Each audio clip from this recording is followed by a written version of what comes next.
time for another episode of the wildly popular podcast, Chasing Meeples.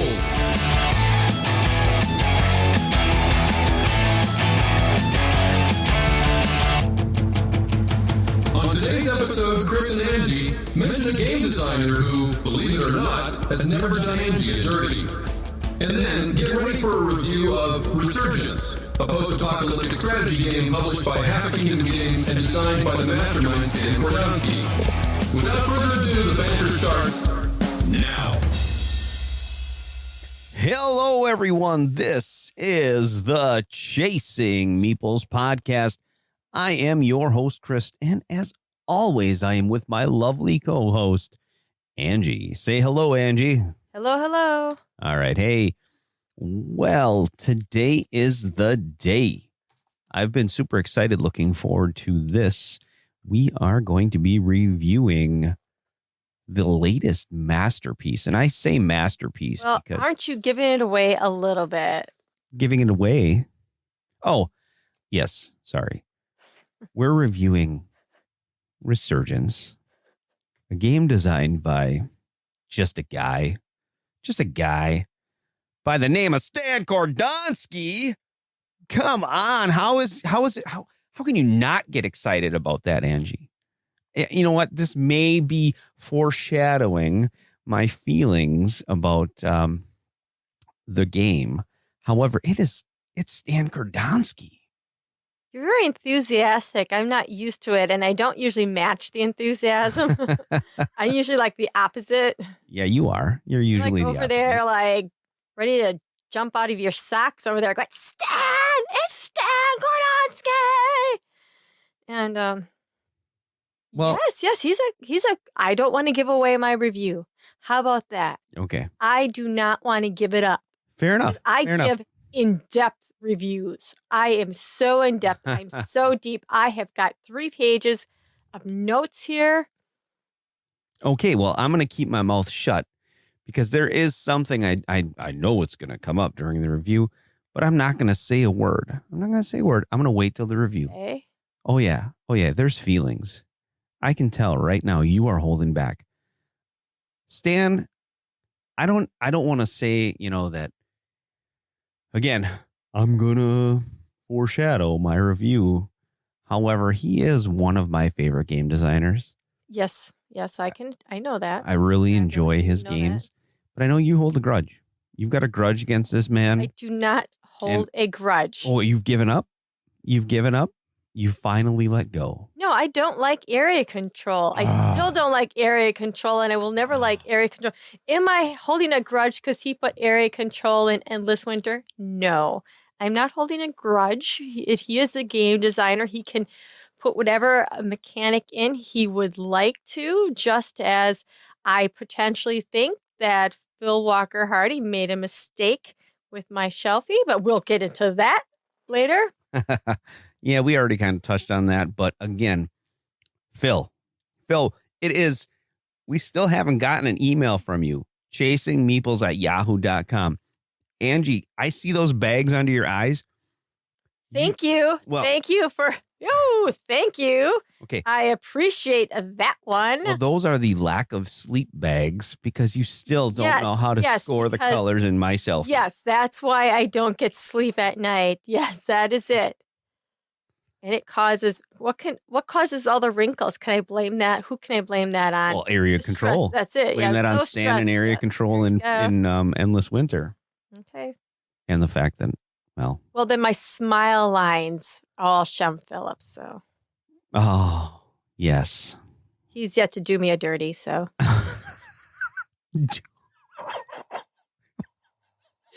Can we even say that on our podcast? Why not? Do me a dirty. My mind is now going somewhere else. That's a saying. It's a saying. I know it is. I don't know. Well, we're going to keep it. Do me a dirty. It's a saying. I know it is. I know the kids use it. Okay, I'm not really sure how they use it. The kids use it even better. I'm not really sure how they use it. I remember looking at my TikTok. I'll have to make a TikTok account just to. Shem, don't do Angie a dirty. I don't know what that Well, means. maybe I should have said a salad. Isn't it a salad? No, doing you a solid means he's done you a favor. He has not done me a dirty. We're going to go with that. I don't know what that Oh means. my God, that's going to be the soundbite, is it? Yes.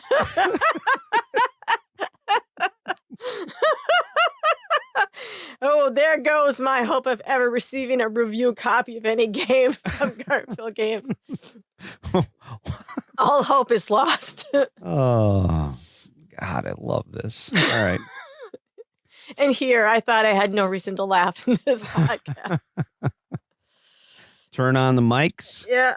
Put on the headphones. Magic happens. All right. Angie. So you wanted to mention something about Raccoon Restaurant? Raccoon Restaurant, which we had talked about previously. We had done a preview video for their Kickstarter. I just wanted to let everybody know their Kickstarter has gone live. It will be live for another 22 days on Kickstarter.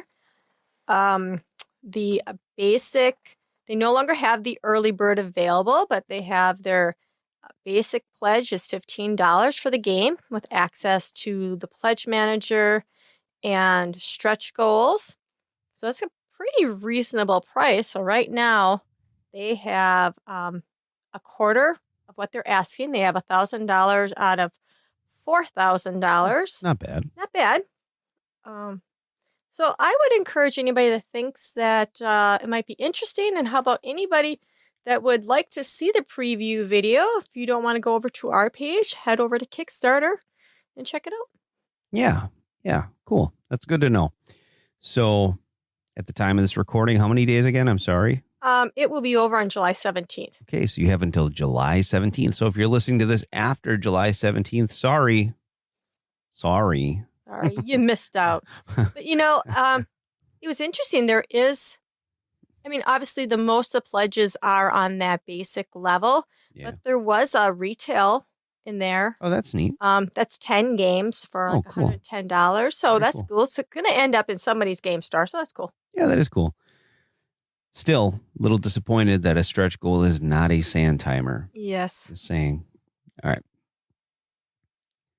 What else? Well, what else is there is going to be an event, a brand new, and I want to say like annual event, but it's not. It's going to take place once a month in Two Rivers, Wisconsin. So if anybody is from Northeast Wisconsin, anywhere in Wisconsin, Two Rivers is going to have their first toy and comic book show next Sunday, July 2nd.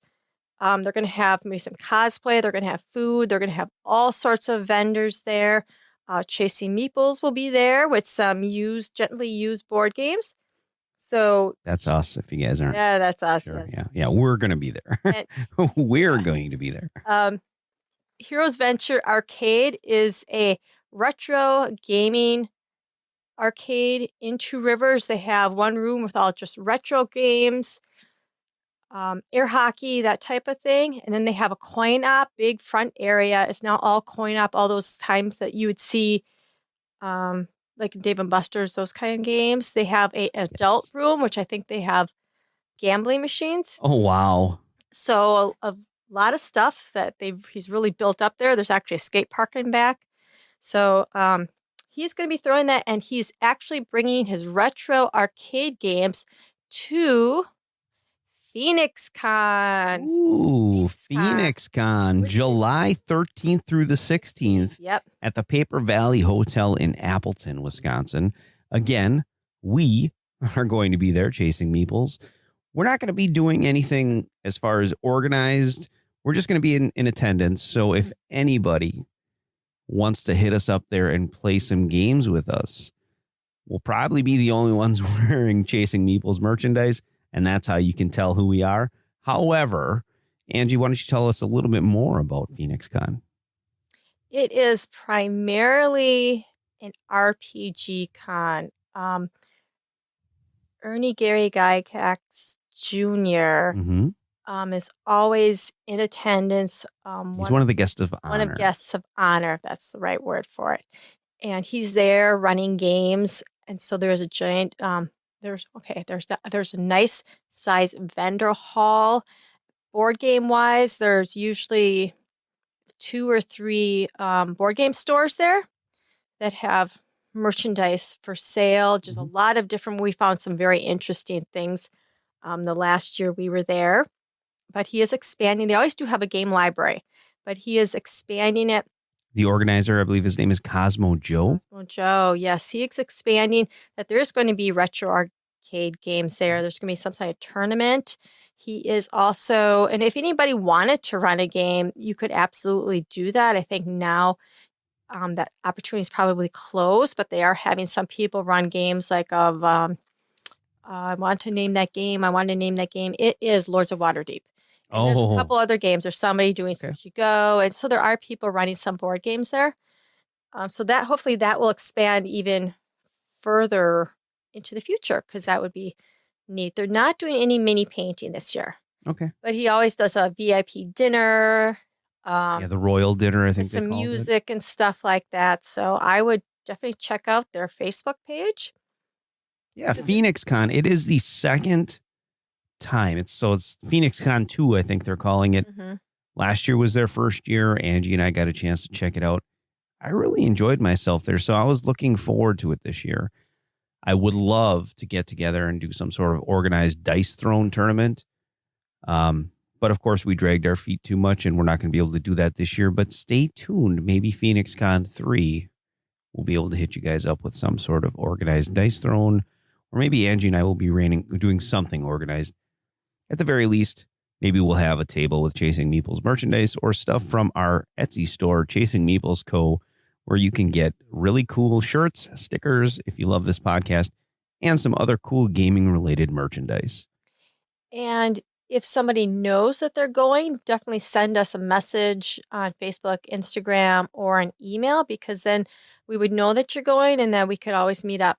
Yeah, that would be cool. Awesome. Because we'll be bringing some games of ours as well. Yeah, in our nice, big, giant backpack game bag. So again, that's July 13th through the 16th. I'm not sure what days we're going to go. I would love to go every day, but I'm not sure if we're going to be able to make that happen. So figure if it's, Thursday through Sunday? Thursday is open for people with the VIP tickets. Okay. So we'll be there Friday, at least Friday or Saturday for sure. But Angie hit the nail on the head. If you plan on going, shoot us an email or comment or whatever you got to do. Just try to get a hold of us. You can talk to us on Instagram too. We're pretty responsive to comments, messages, whatever you want to call it on Instagram. So for sure. Yeah. I want to talk a little bit more about that toy and comic show. So Angie mentioned that we are going to be there. And what we're going to do is we're going to sell some of our gently used games. The time has come, ladies and gentlemen. It has come, Meeple Chasers. It is. So do you have anything that you see up here somewhere that you think you could definitely say, cull? I mean, I think, we go back and forth. We could say maybe and then hold off on that. But is there something that you say? Oh, yeah. Oh, I'm looking at pretty much that whole top Catacombs. That was cool. Little dexterity game. Yeah. But it's lived its life and it is now time to go to a new home. Definitely that Funko board game that we have there. We've got a lot of expansions for that. Well, definitely we have like 4 copies of vinyl, just different music genres. And you said those are standalone games, right? Yeah. So there's definitely, at least 1 or 2 of those that could go. And they're still in shrink. Well, you can thank COVID and quarantine for that. I went all in.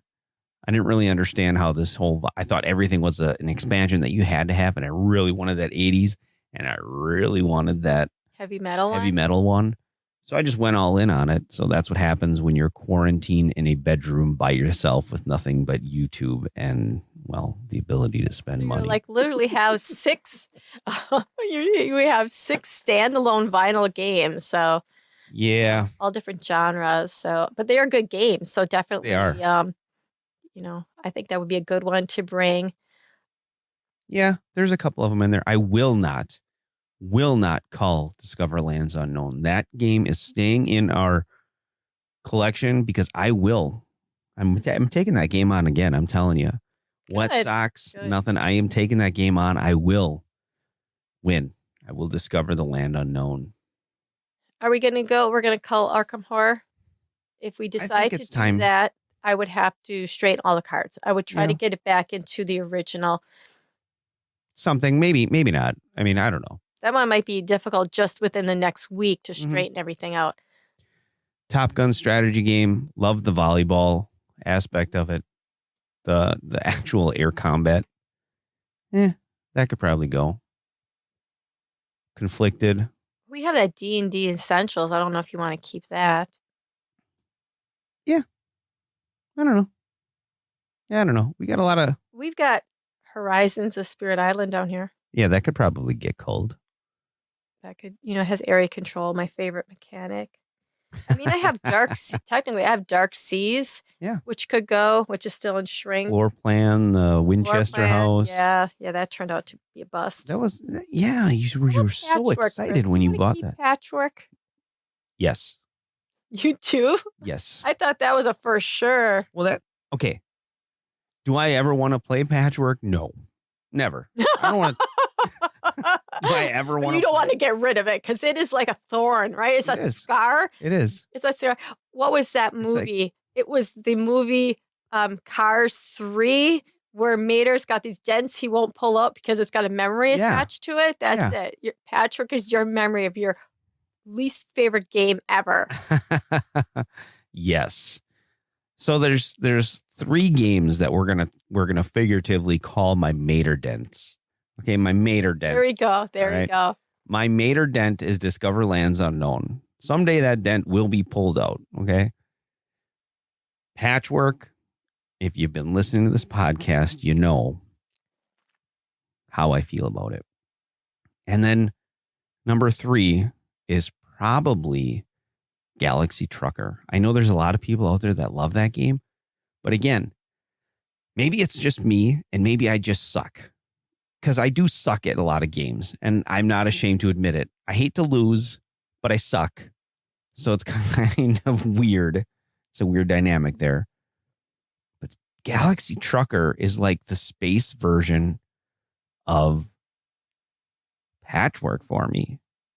That game is like, let me paint you a picture. I'm a Galaxy Trucker.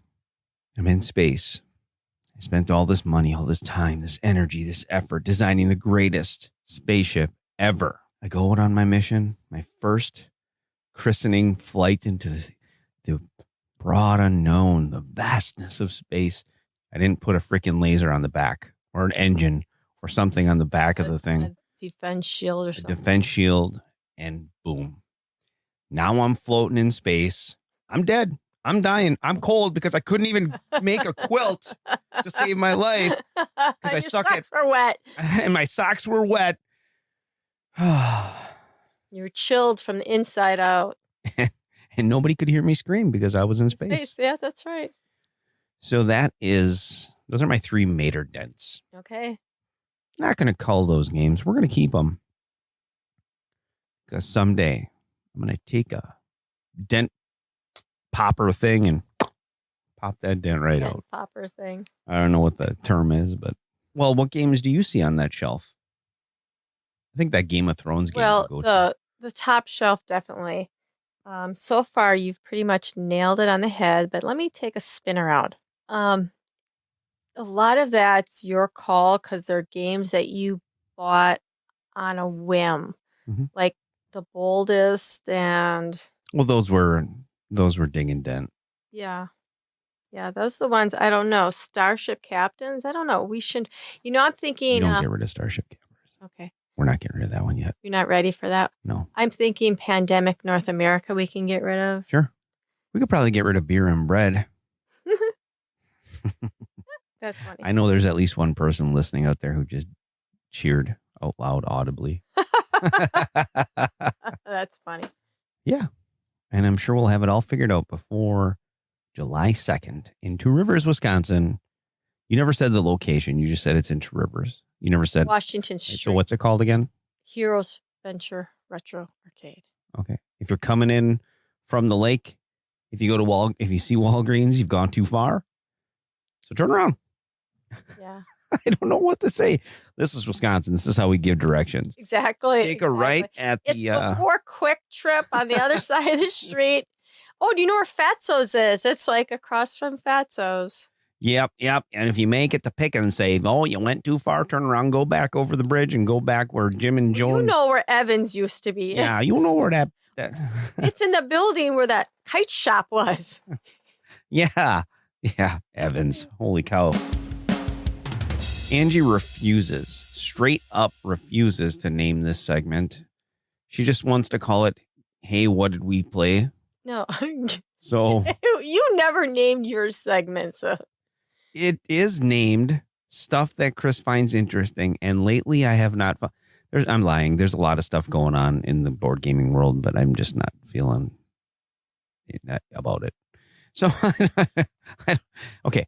So I named mine Stuff That Chris Finds Interesting. You, on the other hand, hate that name. And I'm assuming since I'm not changing my name, you're not going to name yours. Well, actually, I wasn't going to talk about the games we played until you just brought it up. So, okay. Well, I'm going to talk about them. Okay.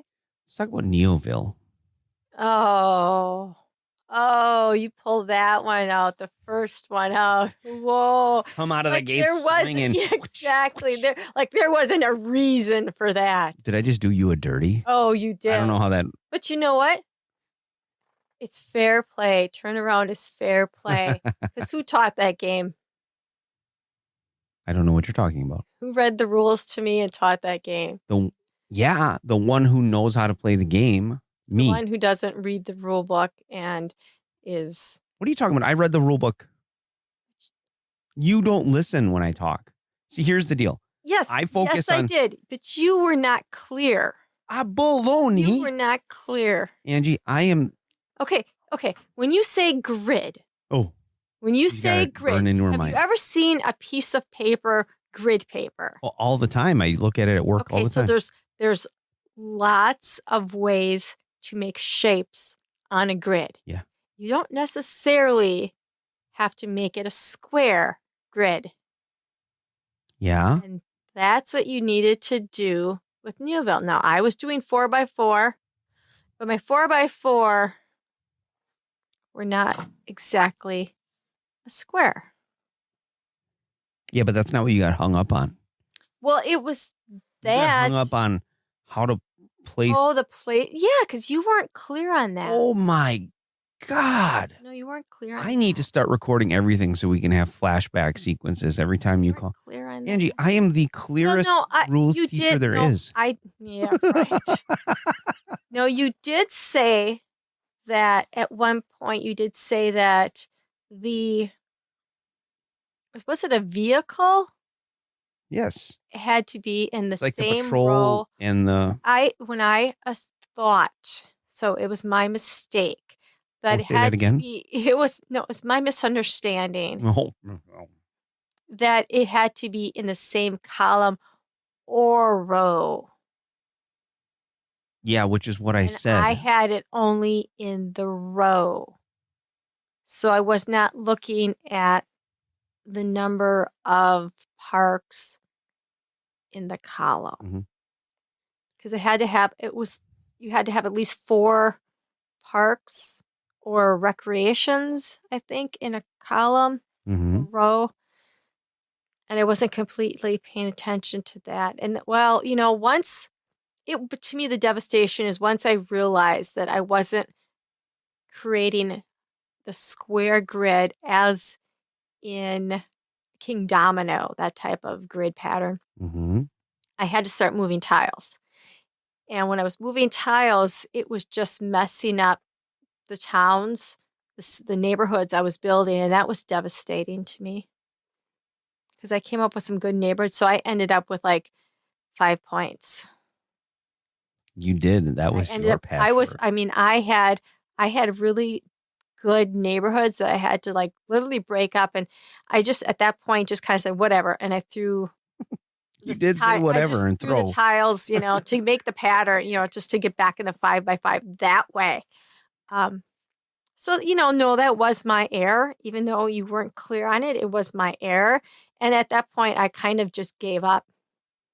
I just gave up. I know. I don't think I've ever seen you that disheartened during a game ever. If that's what I look like, I am so sorry. I am so sorry.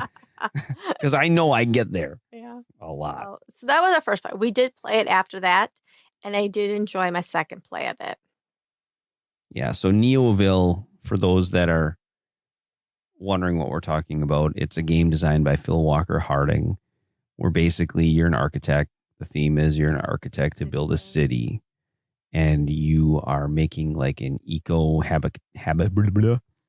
making a city that is a combination of human habitation and the natural world. So you're trying to make it all synergistic. That's good. And you build your skyscrapers in a 4x4 grid, and your skyscrapers are worth a certain amount of harmony points at the end of the game based on their value and the district size. So there's certain ways that you can score. Yeah. You have to have your district either the same or more squares than your tower. And the towers range from like 5 to 12. Yeah. You have to know if you place a tower there, if you place like an 8 or a 10 there, you have to be able to expand that one neighborhood at least that many squares. Mm-hmm. So that's where I was losing the points when I was breaking up my neighborhoods. Yep. Minus points. Yep. And before we move on to the next game, I just want to say, Angie, I take teaching games very seriously. So we may have joked on Favorite Game Friday and said, I don't teach and I got out. Haha. It's a character. It's what I do. It's like Chris magnified by 100, right? But I'm going to leave you with these parting words of wisdom before we move on. Yeah, parting words until we leave this studio and go downstairs. Yeah. And then I teach a game and you go, you're right. Chris really does take this seriously. You used to. Give me your parting words, and then I'm going to have parting words. Here are my I used to take teaching seriously. You used to do the teach. You used to watch a video, read rule books, have everything prepared, and now it's kind of like, okay, have the game set up. What do I do? Yeah. I'm doing it to help you become better at what you do. Oh. See? Oh, that's so good. Uh-huh. You're being supportive in my endeavor to be. Uh-huh. Oh, I'm doing it so we are. You're setting me up for success. I am. See how that works? So if the student has not learned, then the teacher did not teach. Those are my parting words. So if I suck at it, I can blame you. But don't turn that back on me. Okay. Because those were words of wisdom. Finally, we got a chance to play Sierra West. We did. That's been on our shelf for a long time. That's been a long time. Mm-hmm. I'm glad we finally got a chance to play. I just felt good because that's one I always wanted to play. And it's been sitting there. So I'm glad. It's like we have a couple other ones I always wanted to get to, and they're just sitting. But I'm glad we got that one, and I enjoyed that one.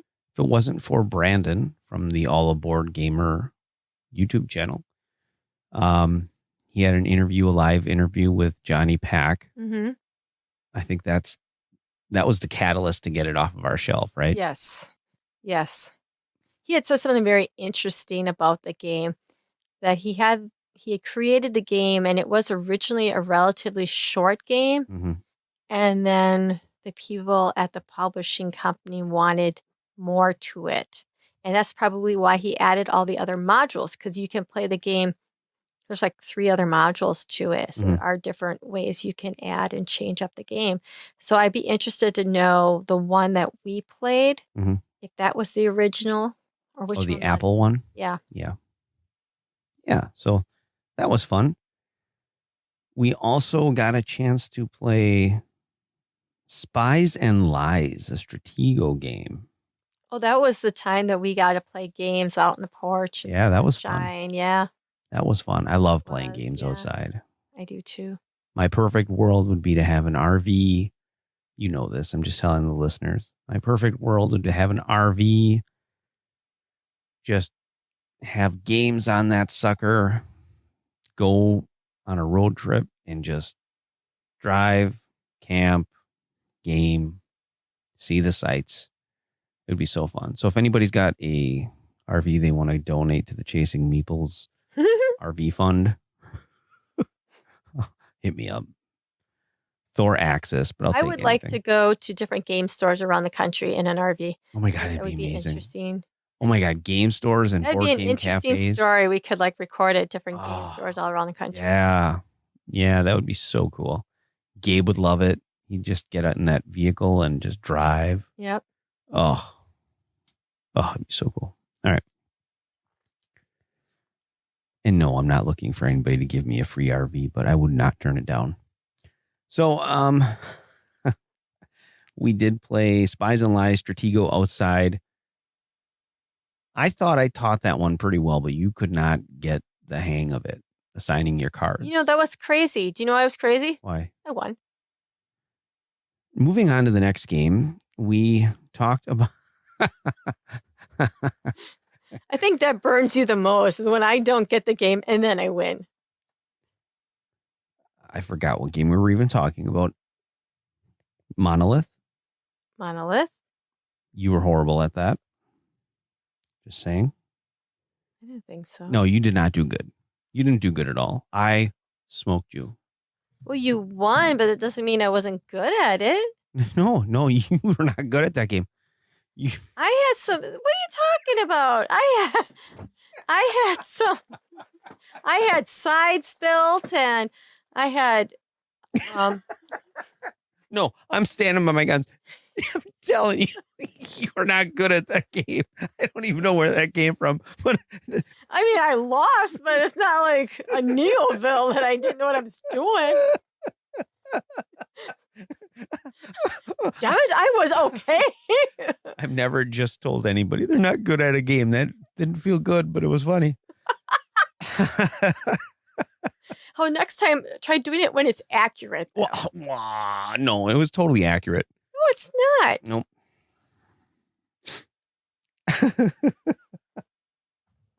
What's the next game on the list? I'm done. The next game on our list is Fistful of Meeples. I enjoyed that game. It's another Johnny Pack game. I enjoyed it. It was good. Angie got that for me for Father's Day. Yeah, and you sucked at that game. What are you talking about? I won. I won because I No. built the whole city practically. You only had 2 buildings built, and I had like an entire side of the street. Yeah, you're right. You won. Yeah, and I you was all like, suck. Happy Father's Day, Chris. No, I thought that game was really good. See, I love Mancala. I used to play Mancala like years ago. I didn't even say what Angie always says that I say. Back in the day. Used to play Mancala a ton. And Othello. I think Othello is a good game too, by the way. But so that I think, you know what? I'm going to tell you, I think that Fistful of Meeples replaces Five Tribes for me when it comes to scratching that Mancala itch. Oh, how horrible of you to say that. Horrible? Horrible. Why? It's not the same game at all. But it's more Mancala-esque than Five Tribes. I just said it Well, replaces the Mancala Mancala-esque. itch. I didn't say it replaces Five Tribes. It doesn't make it's not a Five Tribes Okay. killer. But I think I would Okay. I would enjoy that more than Five Tribes if I just want to get a Mancala itch. Okay, I didn't know you ever had a Mancala itch. Oh, I get that itch every now and then. Yeah. Yeah, I get that Mancala itch. Especially when we're walking through the store, like during Well, you better. Christmas season or whatever, and you see all those like gift things, and they always have the wooden Mancala for You $5. better take care of that itch then. Are you doing me dirty online now, or you're on here online? What do you mean, take care of that itch? I mean, I don't know. I just said that. Yeah, okay, whatever. In my head, it was clever. Okay. Well, Moving on. coming out of your mouth, it wasn't.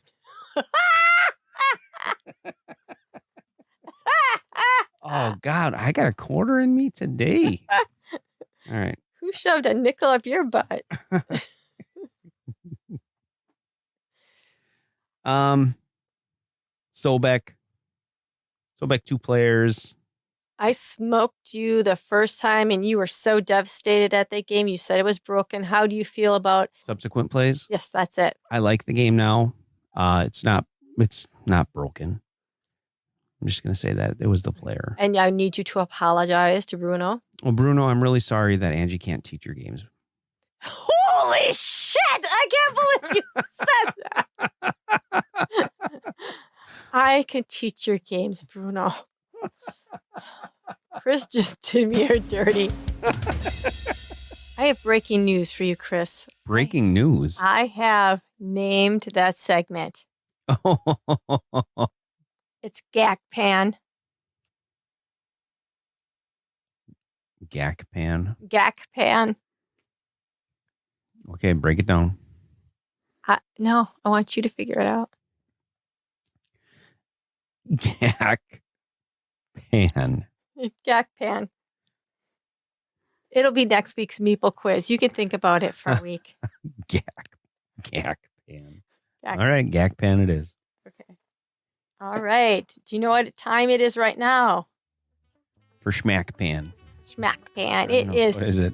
quiz time. All right. And it does have follows with the theme. The theme of this episode. Yes. Okay. Hold on. I'm just writing Gak Pan. Okay. GACPAN.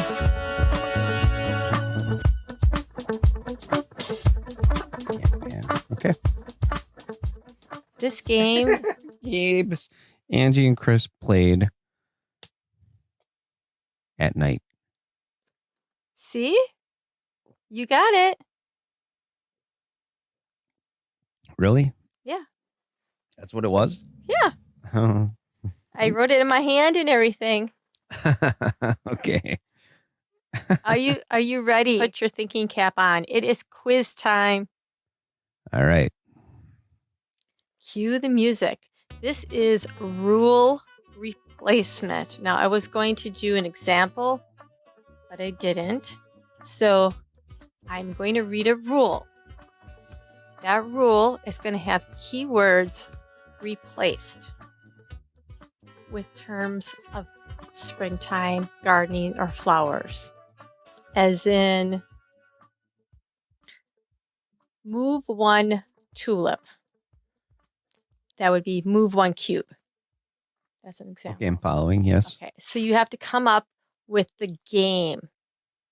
So you don't have to come up with the actual rule, just the name of the game that it came from. Okay. Okay? Max points. Max points. Let's do 5 Okay. each one. So then it would be 25 points. All right. Because it follows the theme. So you know what our theme is today? Resurgence. Apocalypse. Apocalypse. I like that theme. Okay. So the first rule is weed pickers or weed a picker. Here it is. Remove one picker cube from the garden you are in, placing it in the plant supply next to the board. If this picker color has been plucked, remove all cubes of that color from the garden you are in. And I made this easier because it was more difficult. Yeah, because this is really easy right now. I'm taking out, like, when you read that to me, I'm trying to, like, remove picker, plucker. Picker, garden, plant. So keywords are. No, you don't. Oh, Don't. okay. Don't. The game is Pandemic. I have Pandemic Legacy, but I will accept Pandemic. Okay. Next question. God, that was tough. Next one, I'm calling planting a lily. What did you call the other one? Weeda pickers. So it was treat a disease. Weeda pickers? Yeah. Treat a disease was the name of the rule. And you changed it to Weeda pickers? Yeah. Okay. So I'm changing the word treat and then disease to weed a pickers. Yeah, okay, whatever. Okay. Okay, I won't read what I entitled. Yeah, don't do that. That's going to throw me completely off. Okay. Okay. Here we go. I thought they were clever, but okay. Well, they're clever, but treat it as ease, Weeda pickers. So I'm moving the word treat and adding the word weed, and then removing the word disease and adding the word pickers. Yes, I understand that. I thought it was clever. Okay. The next one, Chris, the next one. On your turn, you take one of your available lilies and place them in a space in your garden. You cannot place a lily on a space that already contains a lily, nor a space from one of the petals in the room trap. I don't even want to ask this. What did you name this rule? Planting a lily? So you changed the word placing with planting, and a lily is a worker. Close. But yeah, essentially. The word isn't worker. I'm lost. I'll read you the rule.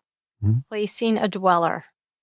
On your turn, you take one of your available dwellers and place them on a space in the vault. Oh. Do not place. Yeah, okay. This one, yeah. Fallout shelter. Yeah. Okay, the next one. This one you better get. Oh, great. This one, because this is the one that started off in my head. Spend one rose petal to take your rose thorn into your hand. The rose thorn may be junked to gain an extra rose petal. When you junk the rose thorn, return it to your play area instead of pruning it. You may keep the rose thorn in your hand across multiple pansies. Well, this is 51st State. No? Because you're junking a card. Is it Radlands? The water, take a water silo. It's the water. Silo. Okay. That makes sense. Yeah, water silo. Okay. The next one. Because in Radlands, you do the same thing. You can, or in 51st State, you do the same thing. You can, I don't know. Yeah, you can get rid of cards. And get it for the resources instead of using it as a card. So that's the way I heard that. Okay. There are two ways you can fertilize a location in your garden. Lilac. Choose a card from your glove and discard a number of petals equal to its pollen value. Put the card in front of you, then smile and say something nice to your opponents. New flower bed cards are placed next to your daisy board according to their category. Petunia locations are built in the top row. Geranium locations are built in the middle row. And mum locations are built in the bottom row. 51st State. That's 51st State. Got it. Build a location. Yep. Last one. Multiple tulip cards may be planted at the same time. Your first tulip will be your bouquet, who represents the leader of your garden. You'll be able to gain new tulip cards by placing your token into a dandelion or iris room with the Pick a Tulip icon and paying the associated resource cost. You can also gain a tulip for free when you complete a row of 3 seedlings for the first time. Remember, when you gain a tulip card, you immediately add the corresponding flower token from your supply into your greenhouse. However, if you do not have any more tokens left in your supply, you may still prune that card, skipping the planting the token in your greenhouse. I have absolutely no. I'm going to say, just because I know how your mind works, it's Endless Winter, because Stan Kordonskiy is the designer of Resurgence. Am I correct? Stan Kordonskiy is the designer of Resurgence and also that game. Step 3, worker actions. Multiple survivor cards may be activated at the same time. Your first survivor card will be your hero. Oh, It represents and I the totally leader of your thought, faction. okay, I didn't want to go with Resurgence in the Meeple quiz, but come on, Angie. What? Dirty. Doing me a dirty. Are you serious? I thought it would have been too obvious for me to say that. I thought that was a gimme. Well, I was going to say that. Oh, so bad. I'm so bad. Oh, well. Angie, I just want to say that was a very good quiz. However, please explain to me how gardening in springtime ties into the theme of They apocalypse. don't, but okay. Because that's what's throwing me off. Okay. I'll tell you what. I got some inspiration from that game from Nicholas Murphy on This Game is Broken. When he does this, and he does it much more complicated because I originally had it, he changes every word to banana. So it would literally be remove 1 banana cube from your garden. I mean, it would have been banana. It would have been banana. When you take your banana, you take one of your bananas from your available bananas and place them in a. So if I use the same word, I thought it'd be too confusing. I don't think so. No? I think when you're hanging out saying, take a peach and pluck it from the tree and pluck it from the plicker and pluck it the pluckety pluckety weedy. The words were also action. Like I said, weed was actually the word treat. So it was the same verbiage, using that. Mm-hmm. And a noun here. And I think there's only one time I did not do that the correct way. So I thought that would help. No, I think the way you did it was a little bit more confusing for me. I think banana would have been a good way. You could have just changed it to pineapple and it could have been legally distinct. It could have been. So pineapple. Then I wouldn't get sued from Nick Murphy. Yeah. Okay. All right. So 10 out of 25. I got to take it, Angie. You have to take it. Ugh. Shall we play a game? Let's play Global Thermonuclear War. Fine.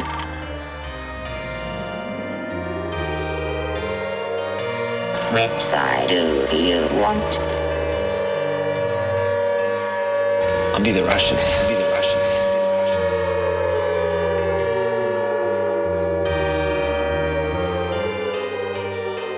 It is time for us to venture into post-apocalyptic Russia.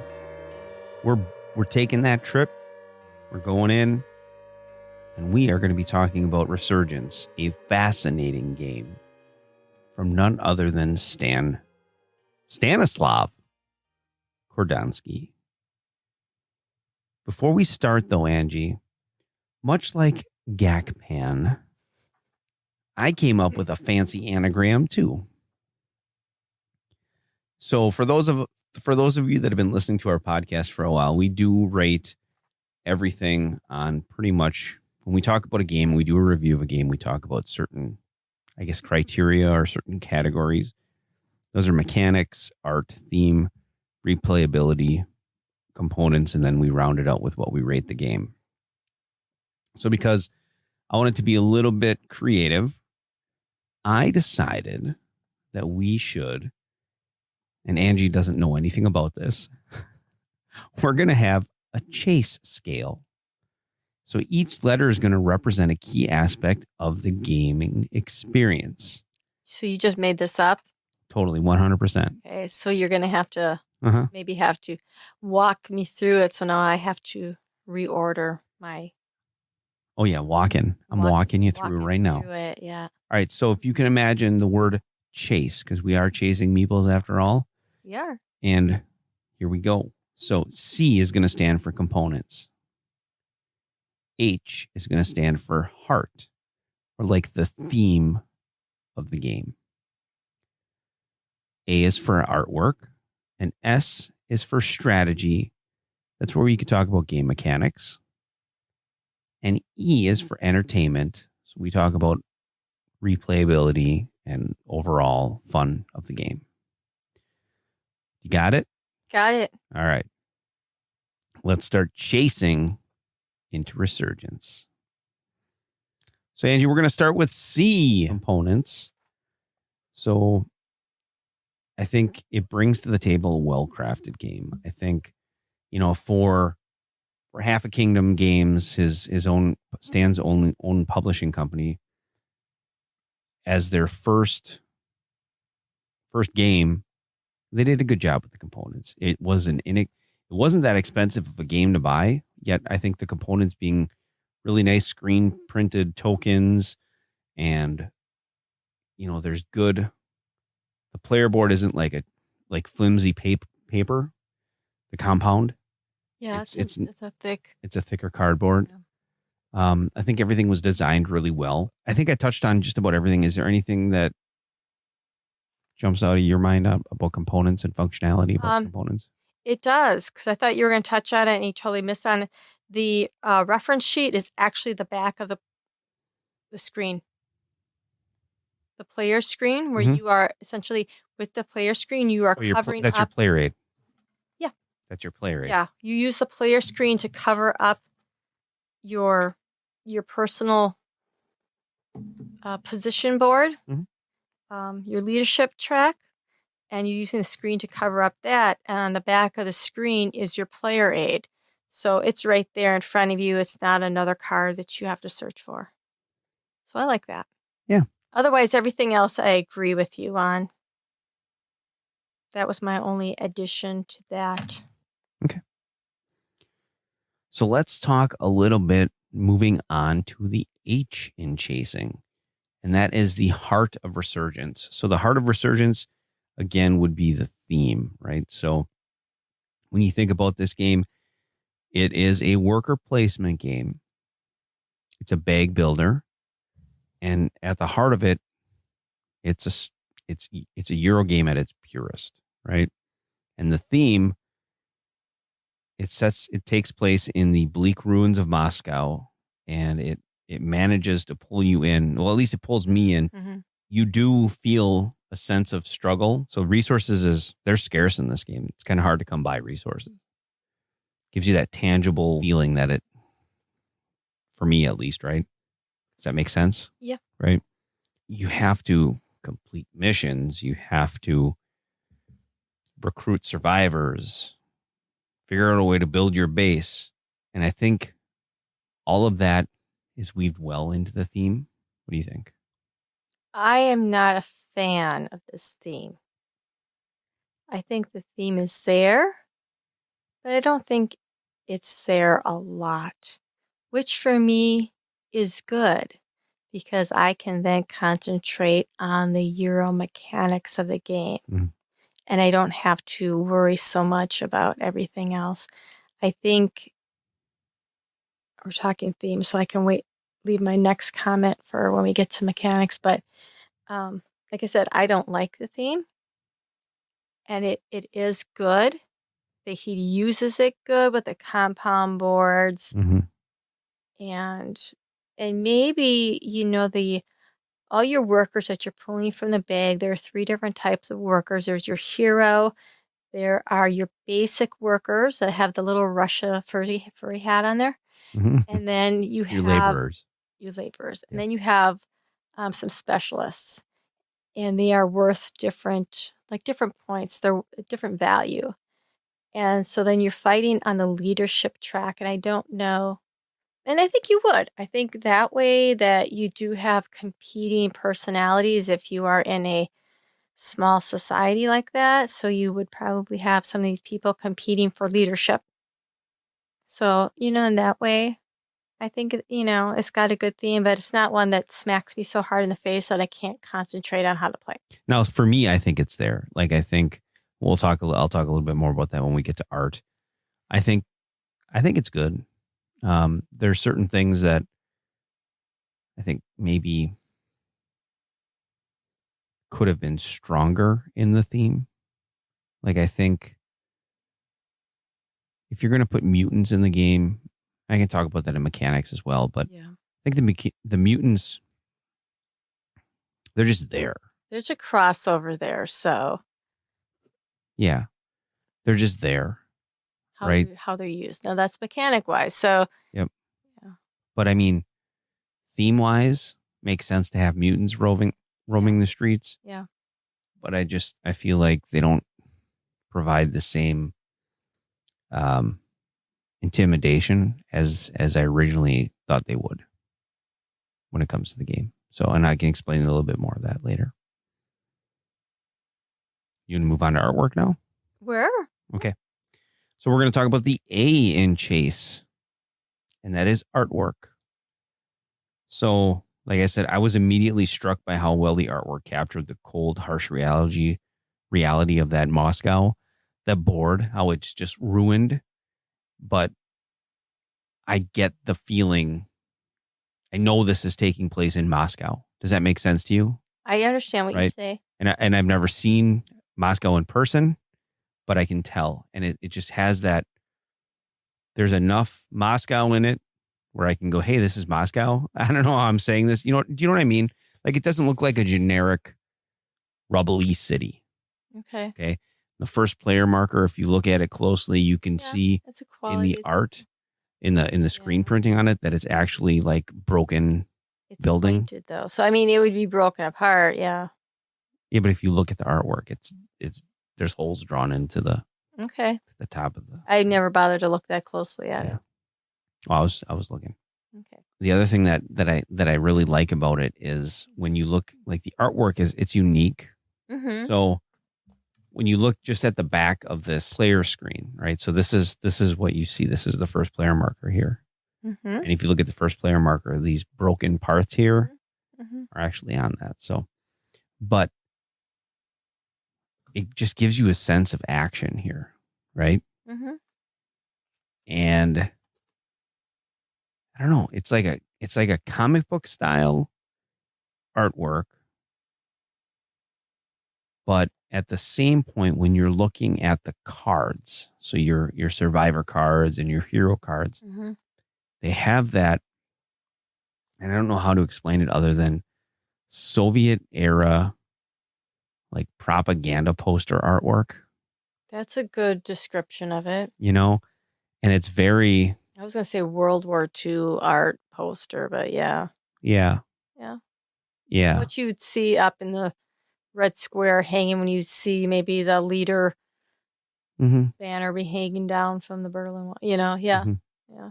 So I don't know, it would be interesting if you look into the thought of time period. If I look at the clothing on these people, I'm thinking 80s, right? Thinking 80s. 80s. Yeah, I'm thinking 80s. 80s. Yeah, maybe not. Maybe 60s, 50s. What are you thinking? This was much before the 80s. Okay. So, like, it's like time froze, kind of like video game Fallout, Yeah. I See, I don't think of Fallout in the 80s. I always think no, of this- Fallout was in the 50s. Yeah. 50s-ish, Mhm. alternative 50s. But I think, like, I don't know. I really love the artwork in this game. What do you think? I like the artwork. Yeah. I like the card art. Like I said, it looks like, World War II era artwork. Cool. Now moving on to the next letter is S. So we're talking strategy. This is where we can talk about the mechanics. This is where I would like to talk about the mechanics. I think there's a lot of strategy in the game. I think the blend of bag building, hidden worker placement, and resource management gives you a depth of gameplay that is that's complex. Okay. However, I really wish for it to be a bag builder, that there was more of a push your luck element. Why? I don't know. That's So- not necessarily bag building. But not okay. So Then you're thinking Quacks of Quedlinburg. yeah, I'm thinking Quacks of Quedlinburg. Exactly, right? Yeah. So there isn't, how can I put it this way? When I you're literally just using it could have been, if you're going to go bag builder, there should be some sort of, I guess, feedback loop of rewarding, push your luck. I don't know how to put it, but instead it's I don't know. you. Okay. How can I explain this? You draw 4 people on your turn, Yeah. unless you are moving up on your compound, and then it becomes 5. Yeah. So the only thing that the bag really does is you're literally just pulling people out of a bag, and that's it. Yeah, but you don't I've know who you're going to get. So Right. that's where the luck comes in. I get that, but there's no luck mitigation in the game either. Why would there have to be? Well, It's not a bag. in case It's you not get a a game bad of luck. pull. Have you ever? Okay. Going back to what I'm trying to say, right? Yeah. So, I've never had a moment where I pull out of the bag. Oh yeah, I got my ranger. I do. Like I never had that. Ooh, I got my ranger moment. You have? When I get my hero, You get your leader, right? Yeah. But because he can do things other people can't. he can do everything. Yeah. Your hero can do But everything. even when you get your ranger and you get your other people, they get additional benefits. So if you're going to go to the one where you collect a mission and get a bullet, you need a certain worker for that. The guy he looks like somebody that has that old leather helmet. That's your ranger. Okay. Yeah, you need him to do that, to go to that spot. There are people that you need a scientist if you want to get extra oil. So if you really need oil that time, then you're going to put your scientist in I think that's one of the blue spots. So I find that that those people I get that aha. Well, you do. Yeah, I don't think there needs to be any luck in it because I don't think it's a luck-based game. Normally, Euro games are not, so I'm not expecting that. So I'm But- not expecting that you need to mitigate because a lot of deck builders you don't mitigate. Yeah, exactly. Mm-hmm. But you do mitigate your luck in the deck builder. There's a way to, I don't know.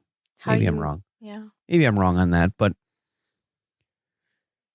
I don't have that aha moment Okay. when I pull out. Like And that's okay. I think you could have.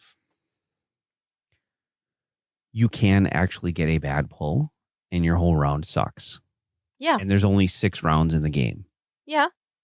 and there's no way to, again, Euro-based game. There isn't a lot of luck in Euro games. Well, it's also you knowing what to do with the people you do get. Mhm. Because if you're just going to get the basic worker, where are you going to put him to get the most value out of him? If you want to get, if you need certain resources, you're going to stick him in your compound. And that's where you could spend an oil to get 2 bullets. That's a good action, but that's something you would stick that worker to do because unless you're further up in higher levels of your compound, you don't really need to use your specialist. Mhm. So I think it's where the strategy is where you use your people. Oh, And what absolutely. you're going to do on your turn. Well, not only that, I don't want to say there's a lot of ways to get points in this game, but there's a lot of different ways you can play the game. Yeah. All the times that we've played the game, I've tried a different strategy. So have I. And my last one sucked. So there's do you want to take the time to invest time in building your compound up? Mm-hmm. There's benefits to that. Mm-hmm. But I think the more time you spend on that, the less time you're going to have to complete missions. And that's what you get with a Euro game. There's a lot to do. You have to make that decision. And I think that's a good sign of a good Euro game. Making those decisions, having to be that thinkingness. If it's only do one thing, every game I'm going to do this, then you don't get that replayability. Then you don't get that thinkiness. And that is what, I mean, if you just want to slap some cards down and roll some dice and get your lucky play dice thrown, that's a different type of game. Quacksequedlenberg, you pull things from a bag, but if you blow up, you blow up. Those are different types of games. And I would play Resurgence because I want that Euro game feel. And that's what I get with this. I don't see theme in it, but I definitely get that Euro game feel from all those mechanics. And I'll stop so adamantly screaming like that because you didn't think I liked this game, Stan Kordonskiy. But I think you did a good job. Stan Kordonskiy didn't think you liked this game? I have a feeling. You've been talking to him or what? Well, I'm in that Afghan Bank group. What? He's got a group. Yeah, I'm in that group too. Well, I might get a thumbs up here and there. Oh, well, that's good. Am I missing anything? Because there is something I want to talk about, but I want you to give your opportunity to talk about stuff as well. Well, okay. And this is where I was going to bring in the mechanics. And I don't know if I should save it to the very end.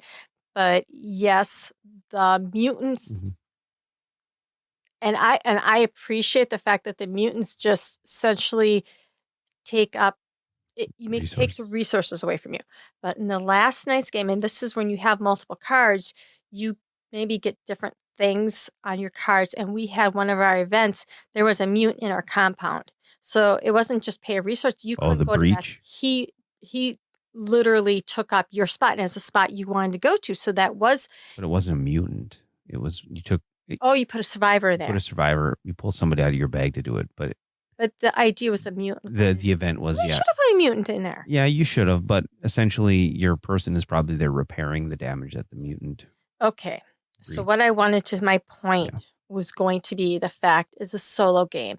The mutants will punish you depending on your actions that you get. So there are times that the mutant will, if you don't pay certain resources, like here under this Hope Island one, you may pay 2 ammo or medicine, or the mutant gets 3 VP. So there are things in the solo game that you really, in the leadership board, really need to make careful.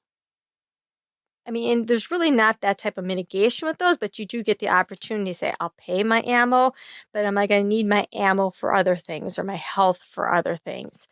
But it is that mutant gives you that negative effect that you would expect in the solo experience. Okay. So so I didn't play the solo side. I just played it the 2. So that makes me feel good that the mutants are a little bit more punishing in the solo game. Could he have integrated that maybe? Maybe. That could be it. So I really liked that event card that we had. That you just explained. Okay, yeah. Okay. So when I first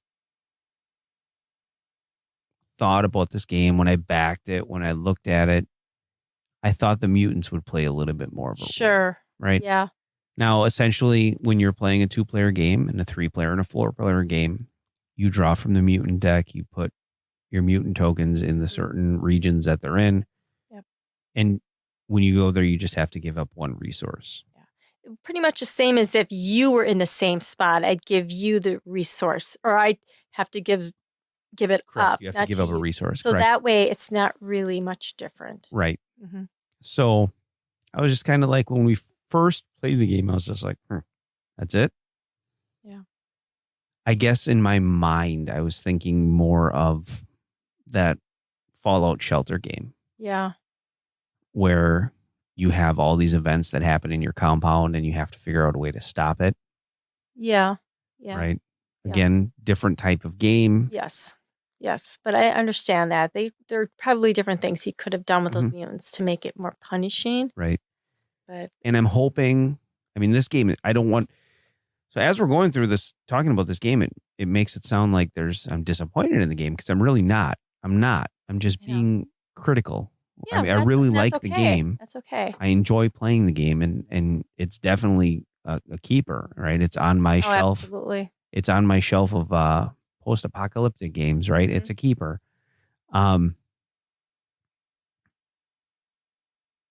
maybe I really hope there's expansions in the There works. is a little module in the box Mhm. that we could be playing with. We could try that. Yeah, Yeah. and I did look at it. So there is a factor in there that will make it a little bit more. So yeah, there definitely could be an expansion coming that Mhm. will definitely make that a little bit more punishing if that's what you want. Not so punishing, just relevant. And that's the way he Relevant. did with the solo. So that was when we were thinking about it, I was thinking about that. That's why I acquainted myself with this Rolo. I reacquainted myself with this solo Rules. rules. Yeah, the solo the mutant actions. That's what they're called. Okay.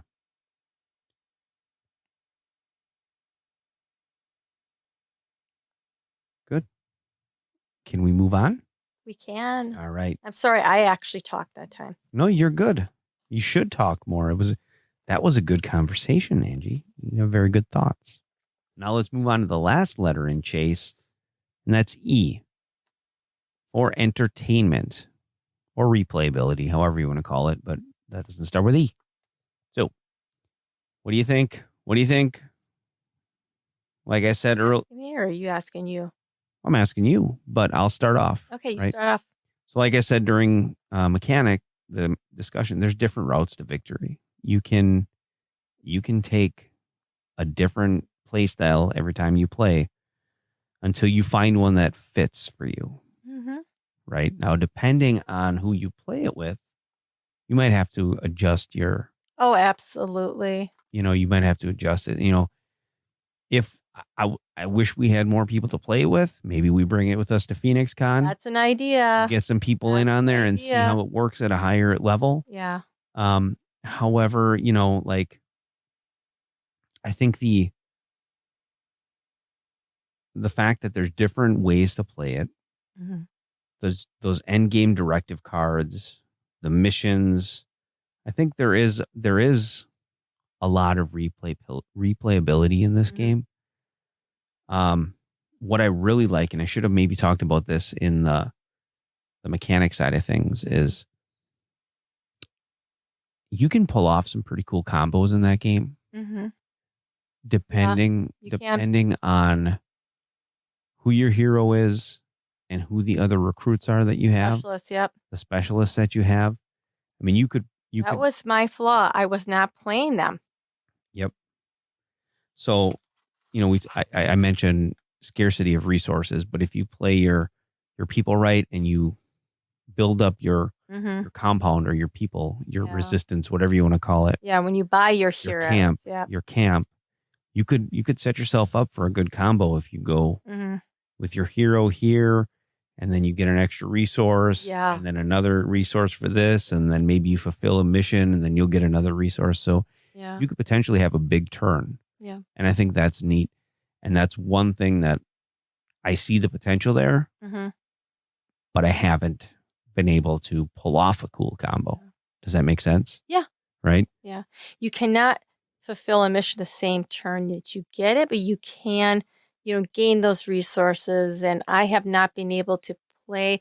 I really wanted to play my hero in the right zone, and to get the extra, mine was like get extra bread when I played it in that Betro section.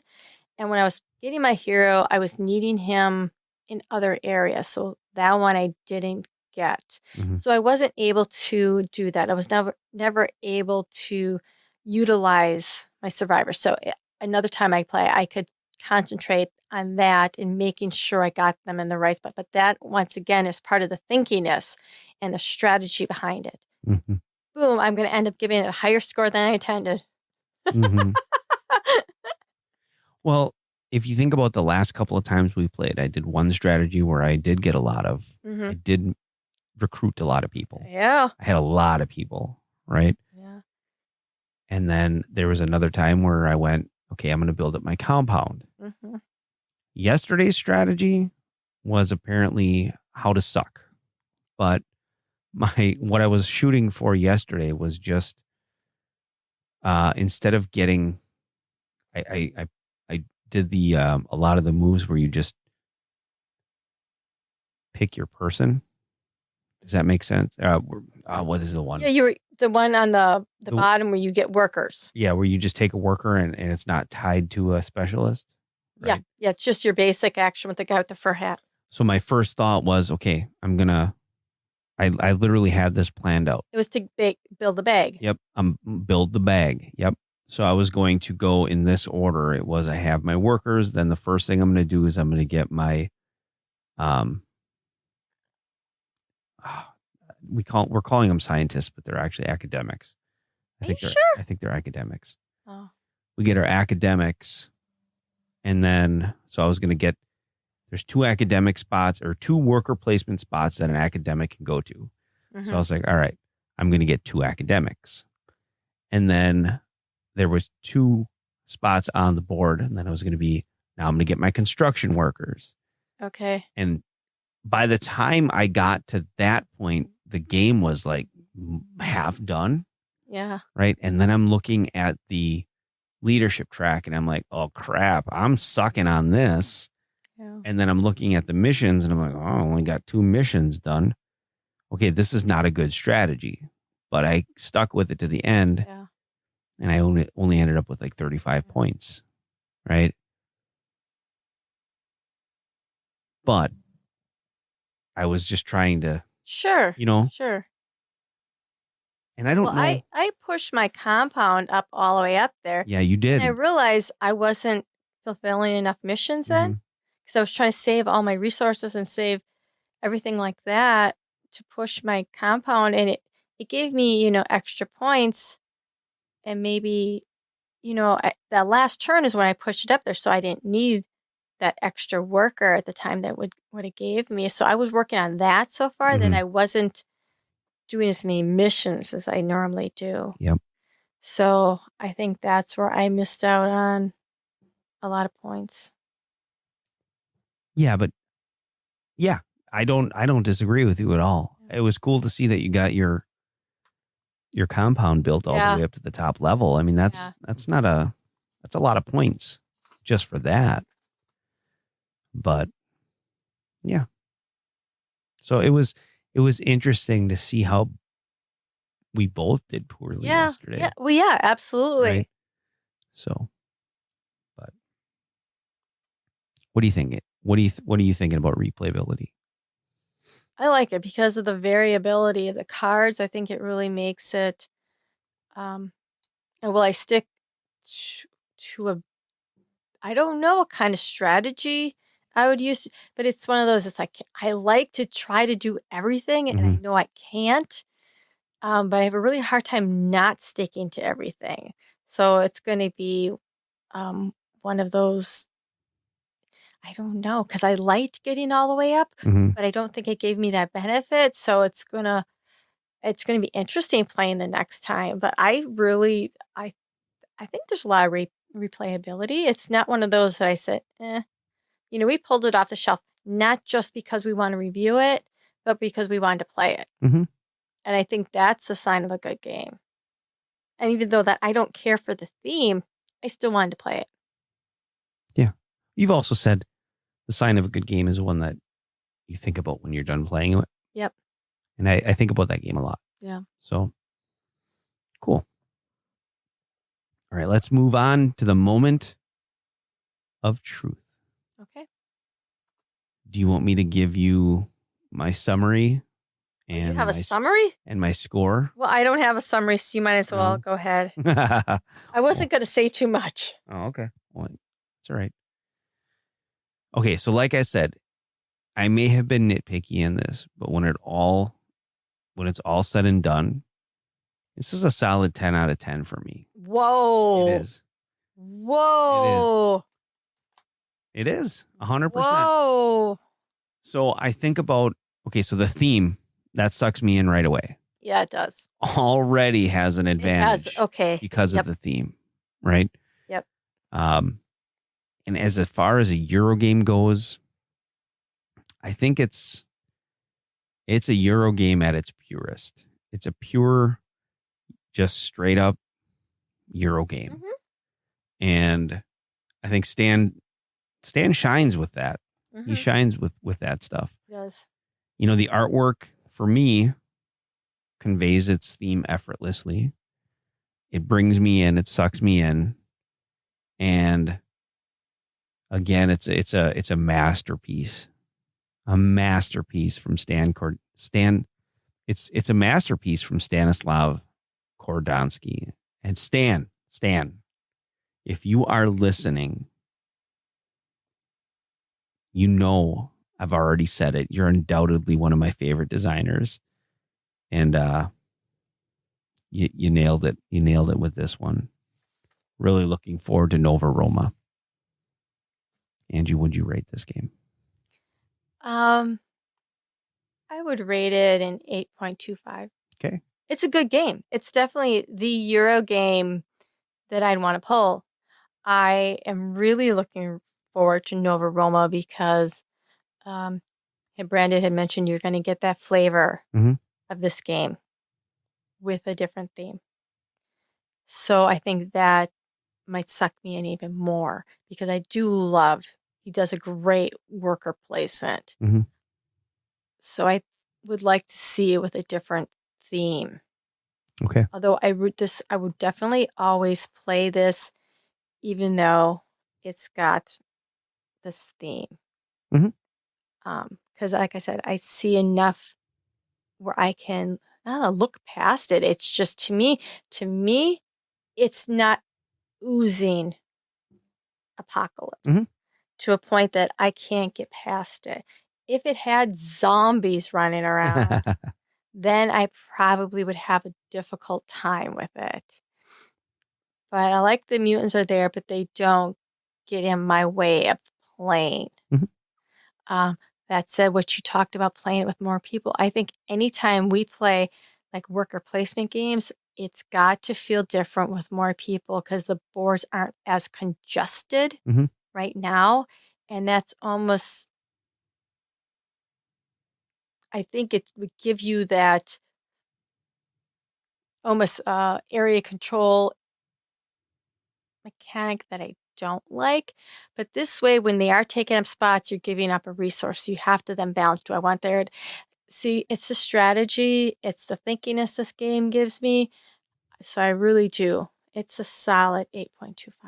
And I think another reason why it would be a 10 for me is now, again, we've only played it with 2 people, but I can't imagine it being any different with 3 or 4 people. It'll be tighter. I think you're going to be using your resources more. You're not going to be able to get like your toast all the way up to your resource, tracker, the top of your resource tracker or your like bread. You said, those resources aren't easy to get. Yes. But I think when I say it's a Euro game at its purest, it is. Yeah. And what I like about it is it's not a Euro game that you're going to have a big time investment into. I think it's short, but it scratches that. It does. that Good itch. playtime. It's got I'm thinking 45 minutes, right? At least 45 with 2 people, probably looking at maybe an hour and 15 with a higher player count. You could probably get more than one playthrough in this in a game night if you played with a group, if your game was digging it and you wanted to do it again. Yeah. Or if not, it gives you an opportunity to get more than one game into your game night. Yeah. Right? Yeah. But still scratch that Euro game itch. Exactly. It's not Arc Nova long. Right. Terraforming Mars long. Yep. Agreed. So yeah. Cool. What'd you think about the chase scale, Angie? It was delightful. Yeah. Is it a keeper or is it just No, it's go cute. back to the drawing board? No. It's cute. It's cute. It's individual. It's unique. So that's fine. Okay. Well, I guess we're keeping it. We're keeping We're going to keep Chase and Gakpan. Gakpan. All right, Angie, I guess that wraps up this episode. That was our review of Resurgence, a post-apocalyptic masterpiece by the one and only Stan Kordonskiy. I don't know if anybody calls him this, but we could just call him the Don. I don't know if that's a thing or not, but I don't know. And Stan, We have our socials. We're on our email, chasingmeeples@yahoo.com. And you know what? You're local. You're from Wisconsin. If you like to head up to Appleton, Wisconsin, we will be at PhoenixCon. We'd love to play a game with you there. July 13th through the 16th at the Paper Valley Hotel in Appleton, Wisconsin. We'll bring Resurgence and we'll get us a table. Anyway, that would be pretty sweet, actually. That would be actually really awesome. But yes, so I don't know what we have planned in the works for next episode. Angie, do you have any thoughts on what we're going to be talking about next time? No. All right. Well, then I guess it is the mystery. It's going to be a mystery. I don't want anybody listening to this podcast, any of our meeple chasers, to lose sleep over what our next episode is going to be about. It'll be good. No matter what it is, it'll be good. It will be good. All right. And Phil Walker Harding. Well, Angie Still, she needs to get some beauty sleep.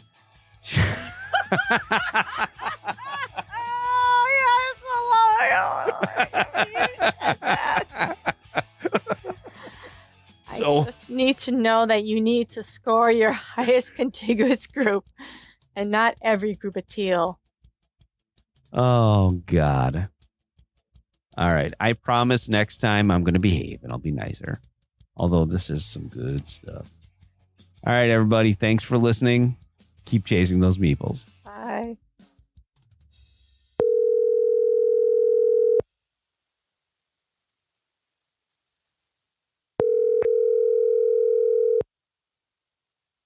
Your call has been forwarded to an automatic voice message system. At the tone, please record your message. When you have finished recording, you may hang up or press 1 for more options. Chris, it's Announcer Dude. Yeah, I just got done listening to your review of Resurgence. I know you really tried hard on this one, but what you've just said is one of the most insanely idiotic things I have ever heard. At no point in your rambling, incoherent review were you even close to anything that could be considered a rational thought. Everyone who tuned in is now dumber for having listened to it, just like you bombed Angie's quiz. I award you no points, and may God have mercy on your soul. Talk to you later, man.